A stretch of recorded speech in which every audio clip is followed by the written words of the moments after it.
মাননীয় বিরোধী দলীয় নেতার এক সন্তান ব্রিটেনে থাকেন। যেভাবেই হোক রাজনৈতিক কারণে বহু বছর আমাকেও ব্রিটেনে থাকতে হয়েছিল। আমি দেখেছি সেই দেশের স্কুলগুলি কেমন। যখন স্কুলগুলো দেখতাম, সেই দেশের স্কুলের বাচ্চাদেরকে দেখতাম, এই বাংলাদেশের একজন নাগরিক হিসাবে রাজনীতির সাথে জড়িত আছি বলেই খুব স্বাভাবিকভাবেই মনে হতো, আহা, আমার দেশের স্কুলগুলো কেন এমন হতে পারে না।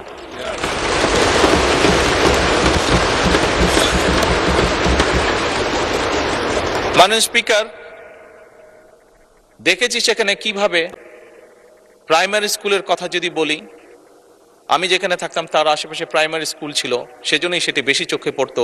সকালে এবং বিকালে যদি কোথাও বের হতাম, দেখতাম যে বাচ্চারা যাচ্ছে, দেখতাম বাচ্চারা কি সুন্দর কাপড় চোপড় পরে যাচ্ছে, পায়ে জুতো, মোজা, সুন্দর শার্ট প্যান্ট, যার যেটি স্কুল ড্রেস সেটি পরে যাচ্ছে।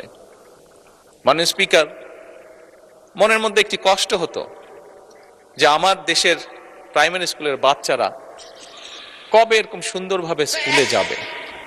মাননীয় স্পিকার, প্রাইমারি স্কুলের টিচার দুই চারজন যাদেরকে চিনতাম, দেখতাম যে তারা কি সুন্দরভাবে বাচ্চাদেরকে ক্লাসে শিক্ষা দান করছে। মাননীয় স্পিকার, আজকে এই সংসদকে আল্লাহ রাব্বুল আলামিন রহমত করেছেন এবং সে কারণেই মাননীয় স্পিকার আমাদের পক্ষে সিদ্ধান্ত নেওয়া সম্ভব হয়েছে। আমরা সেদিন যেই প্রত্যাশাটি, মনের মধ্যে যে আশাটি ছিল, আল্লাহ চান তো এই আশা আমরা ইনশাল্লাহ পূরণ করতে পারবো। সেজন্যই এই সংসদে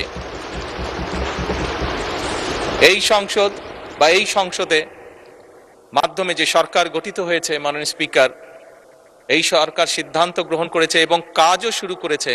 আমরা ইনশাল্লাহ আগামী জুলাই মাস থেকে পর্যায়ক্রমিকভাবে ধীরে ধীরে প্রাইমারি স্কুলের বাচ্চাদেরকে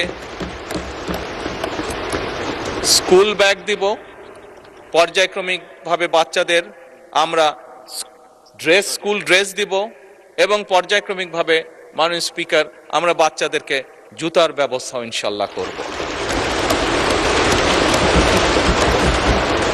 এখন আসুন, মাননীয় স্পিকার, বিরোধী দলীয় নেতা বলেছেন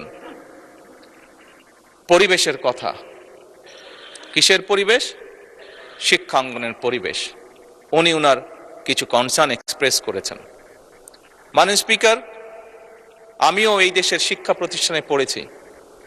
90-এর স্বৈরাচার বিরোধী আন্দোলনের সময় আমি বেশ অনেকবার সেই সময় রাজনৈতিক ডামাডোলে শিক্ষাঙ্গনের মধ্যে পড়েছিলাম।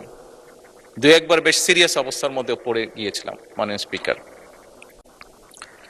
স্বাভাবিকভাবেই আমি চাই আমার দেশের সন্তানেরা একটি সুন্দর পরিবেশে লেখাপড়া করুক। মাননীয় স্পিকার, সার্বিক বিশ্ব পরিস্থিতিতে আমরা দেখেছি বিশ্বের প্রত্যেকটি দেশ মধ্যপ্রাচ্যে যে ক্রাইসিস যাচ্ছে, যে যুদ্ধ অবস্থা, তার কারণে পৃথিবীর প্রায় প্রত্যেকটি দেশ জ্বালানির সমস্যার সম্মুখীন হয়েছে, যার তাপ হয়তো বাংলাদেশে এসেও লেগেছে। বাংলাদেশের মানুষ বেশ কিছুদিন কষ্ট পেয়েছে এটিতে। আমি বিরোধী দলের নেতার সাথে এই ব্যাপারে কম বেশি একমত। মাননীয় স্পিকার, বিরোধী দলের পক্ষ থেকে সেদিন একটি প্রস্তাবনা দেওয়া হয়েছিল যে এই সমস্যাটি যদি আমরা উভয় একসাথে বসি, আলোচনা করি, তাহলে হয়তো মিটমাট করা বা একটা শুরু বের করা সম্ভব হবে।